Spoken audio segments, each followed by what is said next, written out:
Martinaise saus, Russian.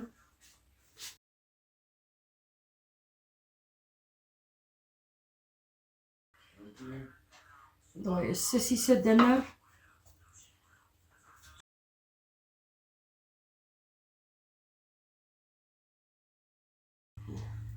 En dan myne gaan ek eet saam met 'n slaaitjie. Mag julle 'n beautiful dag hê.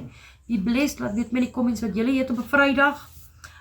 Boetie het eers my video vanoggend geloud wat ek gister gemaak het, want hy het nou ook dieselfde maagvirus. Lyk my dit is nou maar in ons huis. So ja. Ek weet nou nie of gaan hy hierdie video vanaand laai of gaan julle dit môreoggend sien nie. Ons sal nou maar sien later hoe hy voel. Maar mag julle geseënde naweek hê. Be blessed. Laat weet my in die comments wat julle eet. En mag dit met julle goed gaan. Mag al julle drome waar word. Mag al julle gebede waar word en mag julle almal gesond bly uit hierdie koue uit. Bye.